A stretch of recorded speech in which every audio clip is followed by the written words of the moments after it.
ارضیات کے بارے میں، جیولوجی۔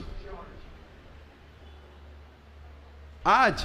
ماہرین ارضیات، جیولوجسٹ یہ کہتے ہیں کہ زمین کا ریڈیس نصف قطر، ریڈیس اردو میں کہتے ہیں نصف قطر، وہ تقریباً 3750 میل ہے، اور جو اندرونی حصہ ہے زمین کا وہ سیال ہے، لیکوڈ ہے، ہاٹ لیکوڈ، گرم سیال، اور اس میں کوئی جاندار چیز جی نہیں سکتی۔ لیکن اوپر کا حصہ ہے وہ سالڈ ہے، وہ ٹھوس ہے، اور اوپر جو سپرفیشل ارتھ کرسٹ ہے، زمین کی سطح، ارتھ کرسٹ، یہ بہت پتلی ہے، تقریباً 1 سے 30 میل پتلی، صرف 1% سے کم، اور بہت سے امکان ہے کہ یہ زمین کی سطح ہل جائیں گی، ارتھ کرسٹ ول شیک۔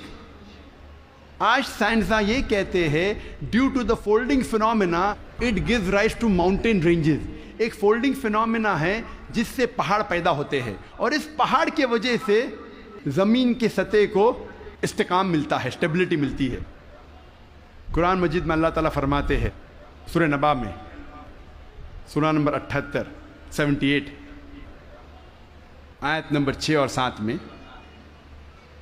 ہم نے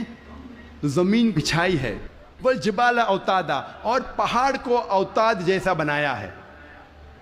اوتاد عربی میں کہتے ہیں کھوٹے کو،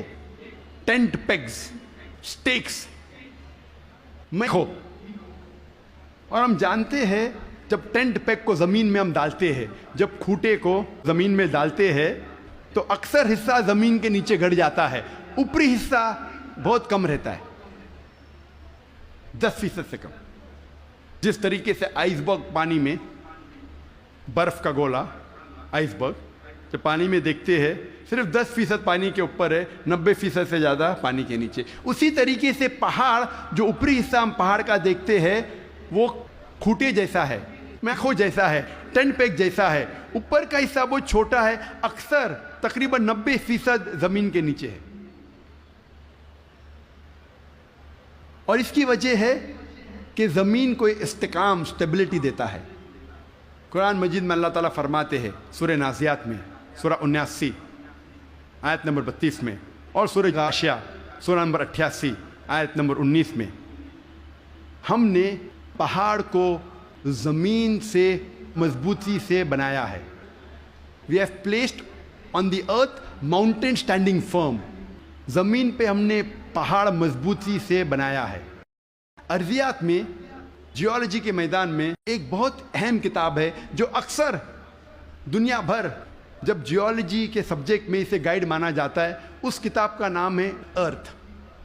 زمین، اور اس کے ایک لیکھک، ون آف دا آتھرس، اس کا نام ہے ڈاکٹر فرینک پریس، جو USA کے سائنس اکیڈمی کے پریزیڈنٹ تھے اور ex president of USA Jimmy Carter کے سائنس ایڈوائزر تھے۔ ڈاکٹر فرینک پریس ارتھ کتاب میں پہاڑ کا نقشہ بناتے ہیں اور دکھاتے ہیں کہ پہاڑ کے جڑ زمین کے نیچے ہے، ویج شیپڈ، اور لکھتے اپنی کتاب میں کہ پہاڑ کا اہم مقصد ہے کہ زمین کو استحکام دینا، to give stability to the earth, اور قرآن میں ہو بہو وہی ذکر ہے 1400 سال پہلے، سورہ انبیاء میں سورہ نمبر 21 آیت نمبر 31 میں، سورہ نحل سورہ نمبر 16 آیت نمبر 15، اور سورہ لقمان سورہ نمبر 31 آیت نمبر 10 میں، کہ ہم نے زمین پر پہاڑ جمع کے رکھا ہے تاکہ زمین نہ ہلے۔ تو قرآن میں لکھا ہے پہاڑ کا اہم مقصد ہے زمین کو ہلنے سے بچانا، to give stability to the earth, to prevent the earth from shaking. آپ سوچ سکتے ہیں قرآن مجید میں 1400 سال پہلے اس کا ذکر ہے، اور سائنسداں نے آج